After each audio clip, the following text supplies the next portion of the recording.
I once recorded a podcast, I think sometime last year in 2024. And the podcast is titled The Importance of Playing with Sand. The importance of playing with sand. And it out of all the podcasts I've done, when I look at the analytics, it has the least amount of engagement in terms of how many people have listened to it. It's incredibly low.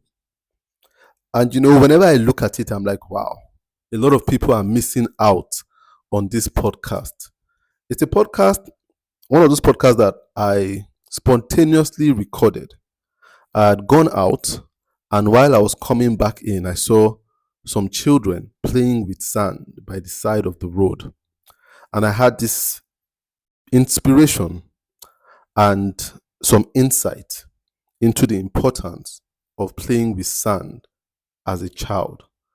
And I talked about it in that podcast. And I think people should listen to that podcast. A lot of people do not listen to it because I realize that a lot of people are looking for podcasts that talk about money, the ones that talk about love, the ones that talks about business, But then we miss out on the very important things that talk about nature. And we don't understand that when you are in contact with nature, all these things that we chase after, relationships, money, love, expression, purpose, passion, a lot of it just falls in place. And that's what I want to talk about today.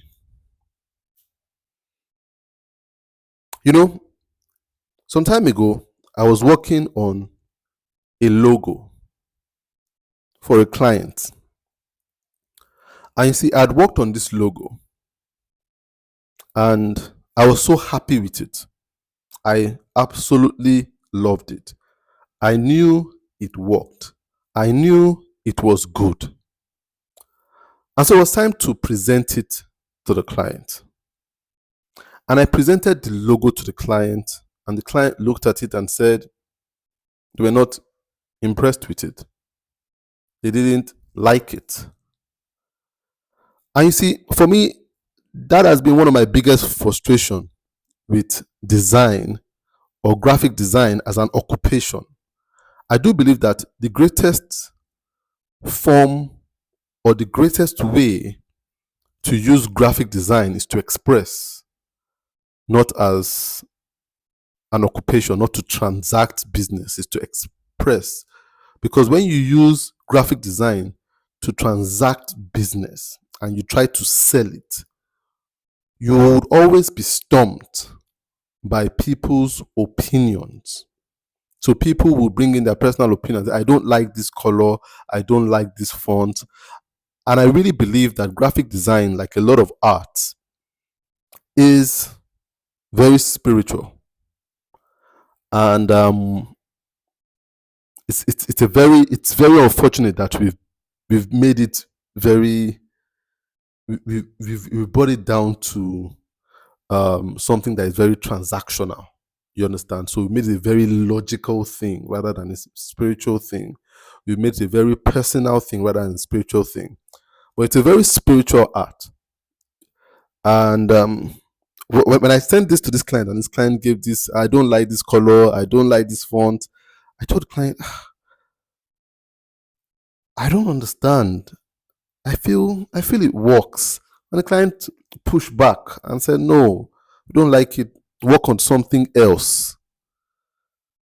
And I felt so sad. I felt very sad. And I remember ending the call with the client and going to bed and waking up the next day with this burden of an unsolved project. And I was so burdened. So I woke up that morning, went straight to my computer and tried to rework the logo.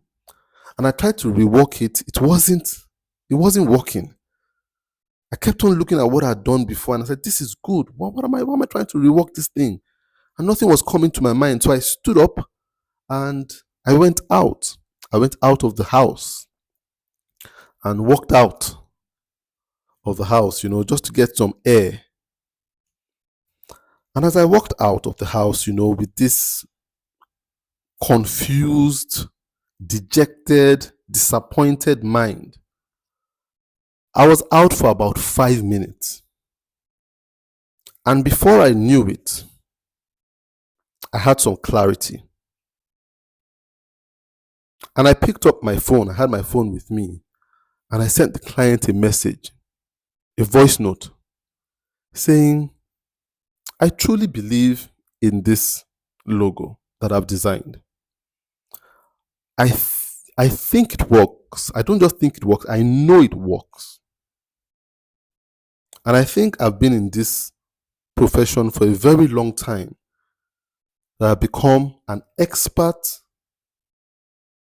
by expression, an expert by experience, an expert by exposure.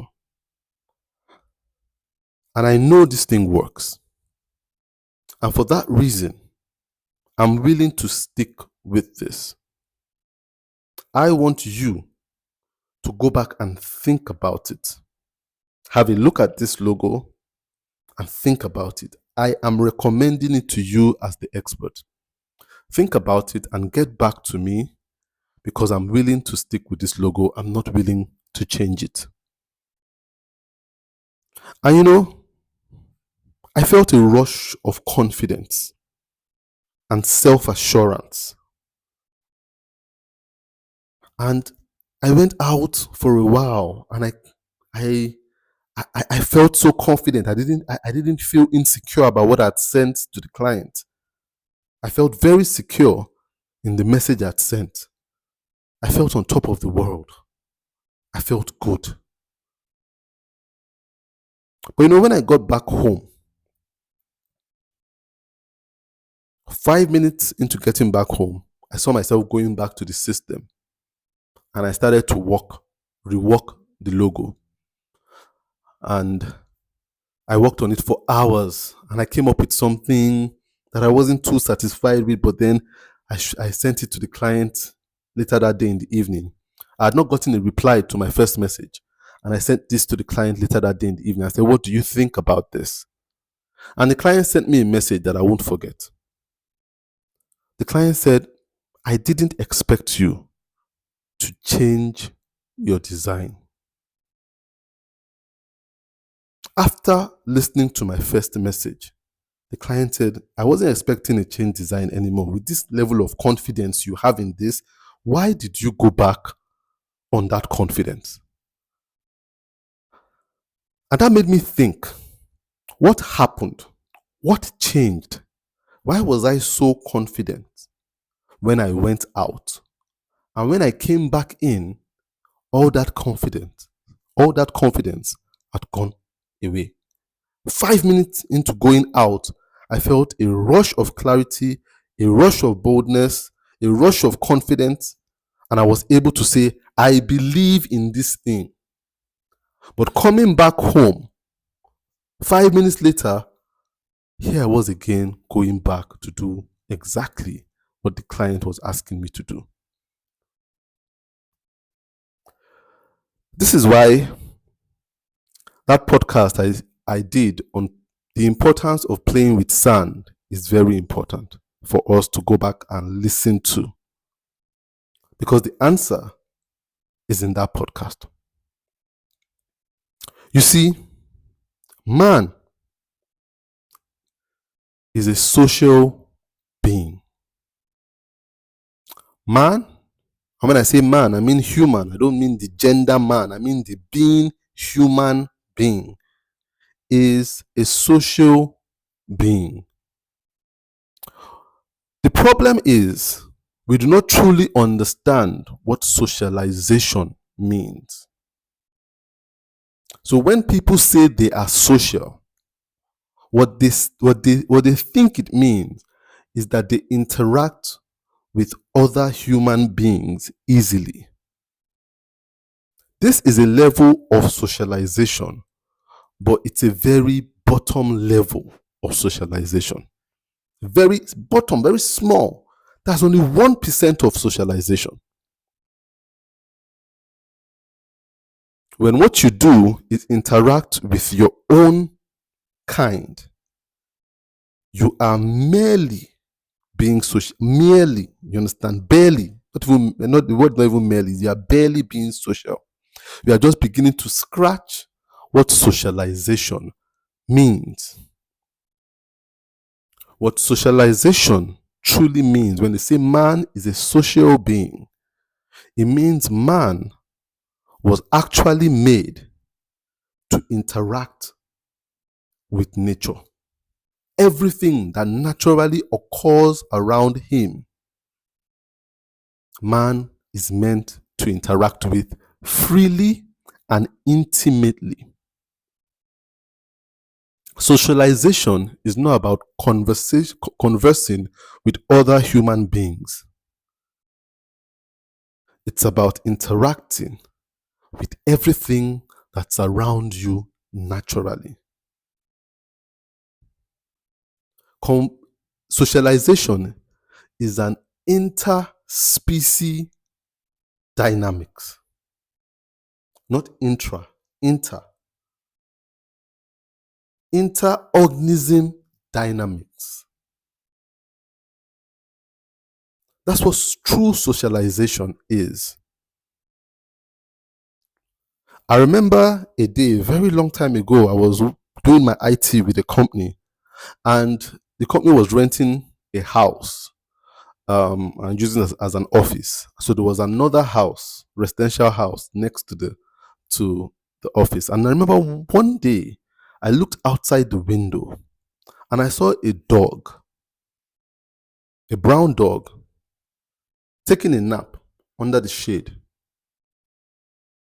And right beside that brown dog was a black cat cuddled up right beside the brown dog, both sleeping together under the shade. It was one of the most beautiful things I've seen in my life. I cannot forget it. Two things that people would regard as enemies, socializing together, taking a nap. And for the time I worked in that office, every time I looked out the window at that particular time, about 12:30, they were always both there, taking a nap together. Beautiful. That is what true socialization is. I have dogs and I have tortoises. And a lot of times when people see my tortoises walk around the compound and they see my dogs also walk around the same time, they're always scared for the tortoises. They're like, won't these dogs harm the tortoises? I'm like, they can't harm them. They are well socialized to everything. The humans and other animals within this compound.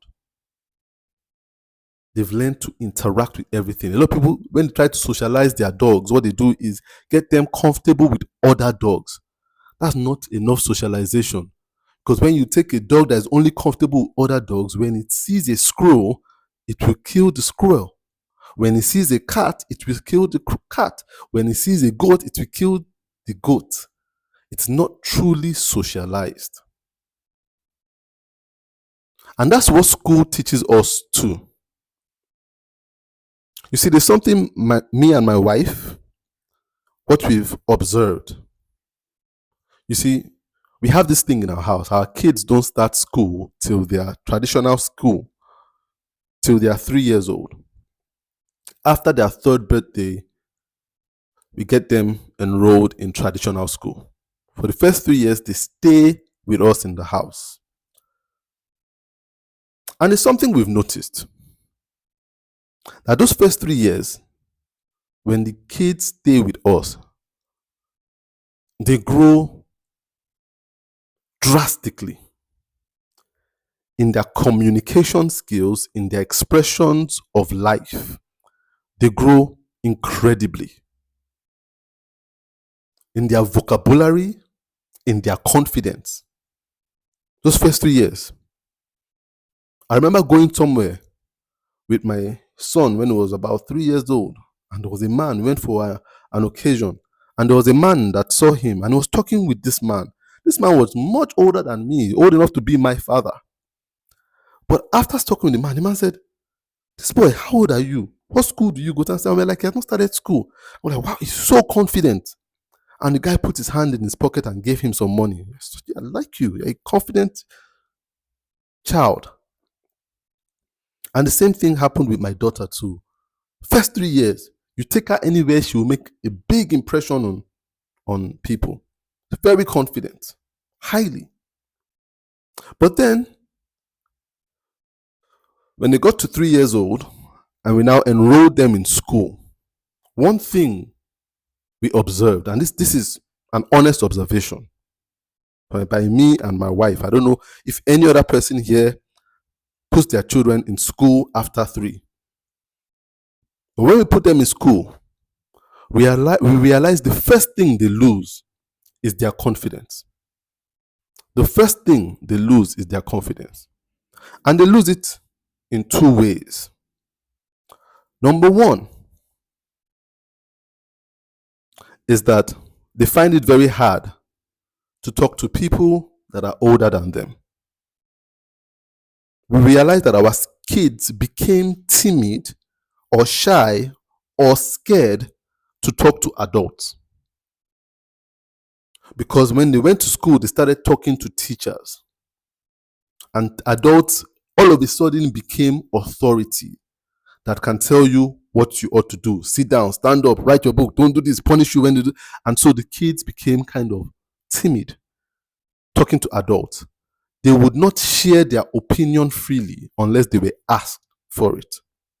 They lost their confidence in that way. Secondly, they found it hard to talk to people that were younger than them. They found it kind of demeaning. So they entered this mode where you say, "Go and make friends with this person." And they'll be like, he's a small boy now. He's just 3 years old. He's just in primary 1. I'm in primary 2. So we realized that they now had a sense of classism. So they felt only comfortable with people in their class, people in their age. This is what school calls socialization. It's actually classism, where we are more comfortable with our kind. And this is what we noticed with our kids. They became less confident. They stopped being social beings and started being classic. They started being classist in their approach to life. They started to suffer from classism. So the first thing, if you tell them, "Go and talk with this person," how old are they? What class are they in? Can I ask this older person this question? Is it okay? They started looking for approval from older people rather than expressing themselves. A lot of what we do that we call socialization isn't socialization. Socialization is our ability to freely engage with everything that occurs around us naturally. Man is at his fullest potential when he engages with nature. And that is what happened when I left my house and went out. You see, I live in a place that is not totally urban. So when I go out, I see more of nature than people who live in the core city. People that we can call, they live in a town. You understand? Mine is more of the suburbs. But then there's an advantage it has, which a lot of us do not key into. I am able to pick up sand with my hand. It's something not everybody can do.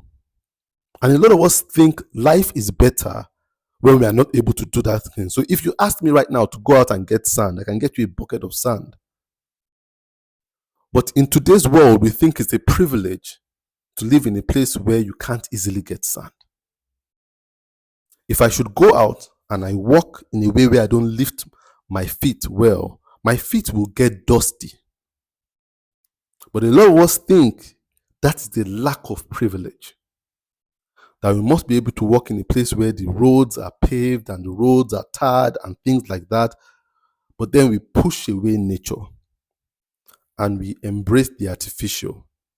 And that's why we do not have clarity. I realized that when I went out and I was able to feel the sun, feel the wind, get some dust on my feet, I started to key in to my natural human confidence that gave me clarity to say, Tola, why is this person bossing you around? Why is this client bossing you around? Stand your ground.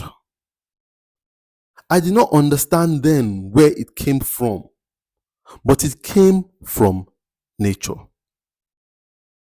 Because I am a social being, when I go into nature, I am in my element. Everything begins to function. My cells begin to get excited. And clarity begins to come. A lot of us are in confusion because we live a very hermit type life.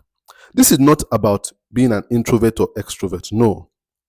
It's not about friendship. That's not the kind of socialization I'm talking about. Remember, I'm not talking about having a lot of friends in your circle. A lot of times that is classism. A lot of people that say, oh, I'm an extrovert and stuff, a lot of it is classism. I'm talking about true socialization. You might not talk to a single soul, but then you are able to experience the world as God truly made it. As original as things get. Sand, not pavement. Wind, not air conditioning. The sun, the true noise of nature, of trees blowing, goats bleating, dogs barking, chickens clucking. It does something to the human soul. We are social beings. That's why I was able to go out that day and I had clarity of what to do. And I felt confident. A lot of people that are confused when it comes to work, they get stuck. A lot of them, what they simply need to do is go out. If you are privileged enough to stay in what they call the country and not the town, you would realize that you get clarity. But a lot of us, we rush towards town, city living. City living is a trap for man. And that's why you realize that a lot of people that live in the city, they don't get a lot of clarity. There's a lot of hustle, a lot of confusion, a lot of tension, a lot of climbing over each other, a lot of apathy. I remember watching a video of people in downtown Tokyo, early morning rush. I don't know if anybody has ever seen that before. The early morning rush in the subways is ridiculous. You see people dressed in their suits and their office attires trying to get to work on time. And they are crammed. I remember watching this one where this man pushed this lady out of the way. Chivalry doesn't exist. In city life, chivalry doesn't exist. He got into that, pushed her, and he stayed in that bus and they were closing the door. And there was no emotion of pain or discomfort. He just needed to get to work at that time. He had lost his humanity. That's why you realize that sometimes the crimes that go on in the city are like unimaginable things, because the human being loses his soul in an environment where he sees very little of nature, in a concrete jungle. Man was made for country life. The dynamics, if anything, should be work in the city, live in the country. But capitalism wants us to live in the city, so we never ever have clarity and control of our lives. So you're always in work mode, and it dehumanizes you.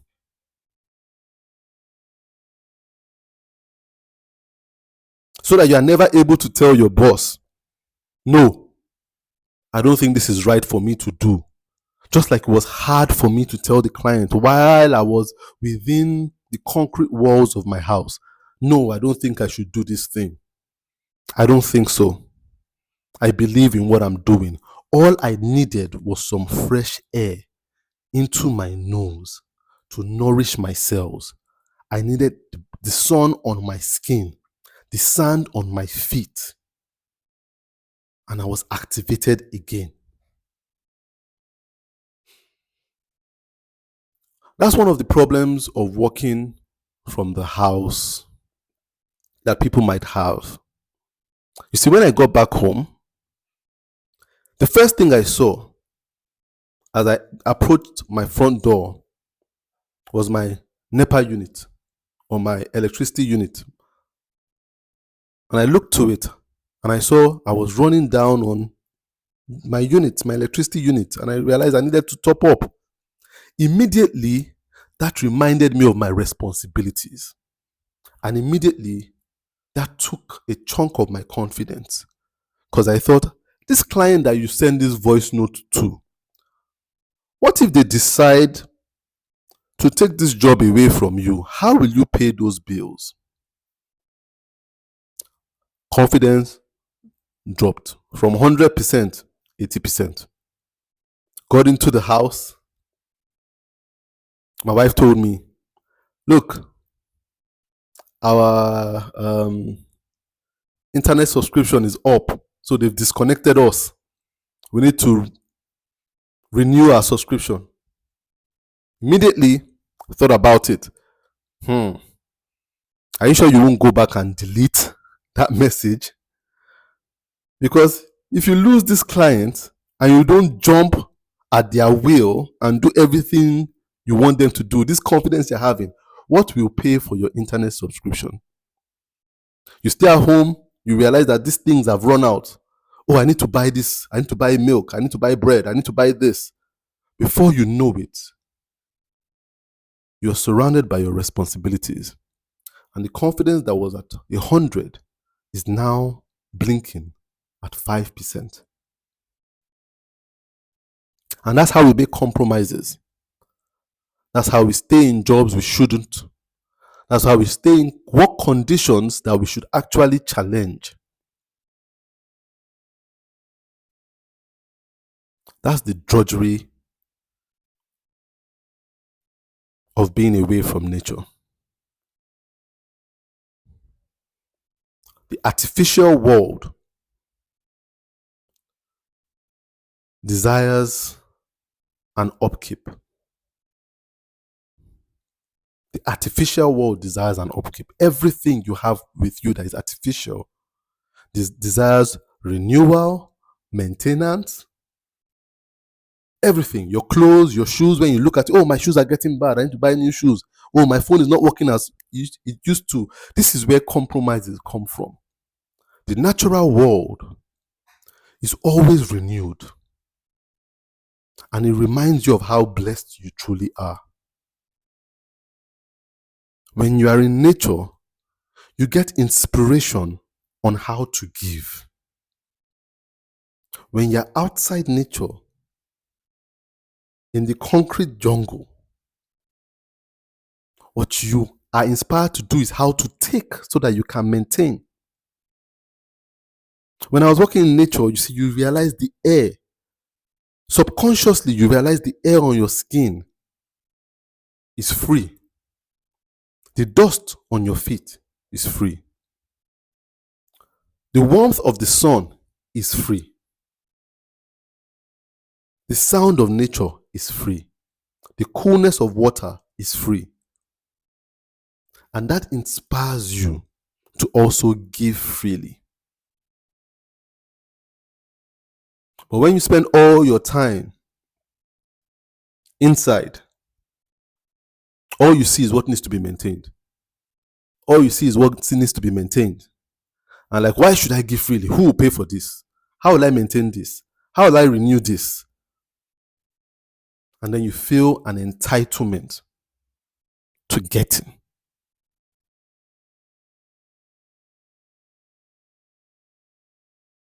We all need an outside experience.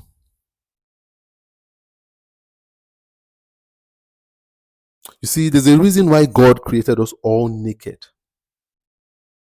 All naked. Because God wanted us to feel without hindrance. He wanted us to be fully charged as a being. You see, even the clothes we wear. I'm not against wearing clothes, but what I'm saying is that God, in all his wisdom, created us naked. But the devil lied to us that it was shameful. But God knew it was a strength. It was for us to be intimate with nature.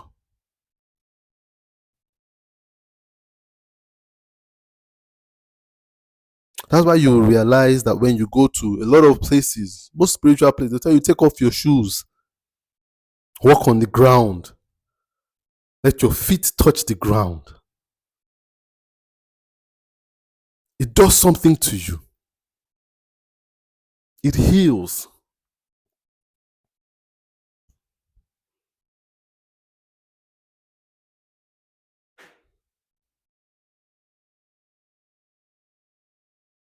Man is a social being. I'm saying this to someone out there to begin to be more intentional about going out. I remember a time when I came back from Canada and I was having, issues with getting clients. I wasn't getting clients. As I said, I disconnected with a lot of my connections in Nigeria and I was totally out of it and it was frustrating. I was saying, why? No clients, no nothing. And I remember my dad one day just telling me, I'm traveling to the village in 2 days' time. Do you want to come with me? And immediately I said yes. So I went with him. And I remember going on that journey. It was incredible. We went by road. And just going by road, feeling the breeze on my face, I started to get some fresh ideas with how to start my business. Getting to that village, it was incredible. Seeing children run around, hearing their laughter, waking up to a cock crowing, coming out to sand on the floor, trees swaying. I got so much inspiration. I knew what I was meant to do. And when we got back to Abuja, I worked on my website. And that website was the beginning of a lot of interaction I started having with people asking me to work with them or work for them. I will never forget that experience. It activated me. The light bulb came up in my head again. I started to get the answers to what I needed to do. We are social beings. So what I'm saying is take some time. Take some time.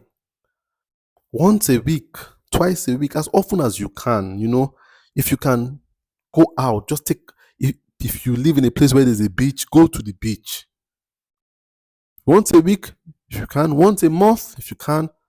There's a beach, there's a wooded area. Go to the woods, walk through the woods. If you can. Take a walk, go out some more.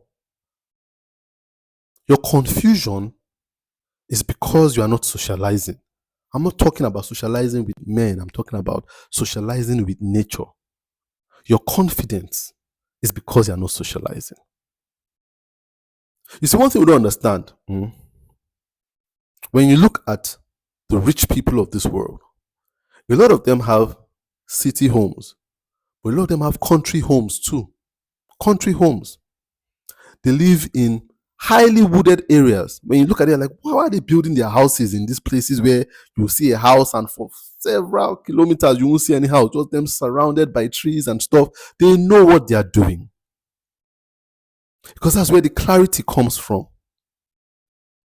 That is where the clarity comes from. That is where the intuition is cleansed and the instinct is pure. In nature. But a lot of the small-minded people struggle to live in small apartments on the 25th floor, away from the ground, away from nature. There are some places, some countries in the world, especially in Asia, when you look at China, Tokyo, you can look and never see the sky. Some people live so deep down that they don't see the sky. All they see is darkness. And even when they come up, they go several levels and they are still not on natural ground. It's hard for those people to find happiness and find clarity. Those people will always work like robots. They would always be short on emotions and they will always be short on connections. Man is a social being. I think somebody really needs to understand this today. You're a social being. Take time to go out. Go for a stroll. Get some air in your face. And for those of you that are not living in cities and you're like, I want to get out of here, I hate this place, you are missing out of what it means to live in a country or a suburb or things like that.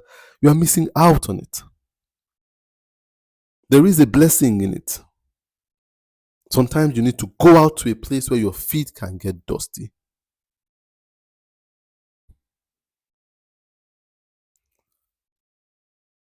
My name is Tola T.A. Alabi, and this is the TA Podcast.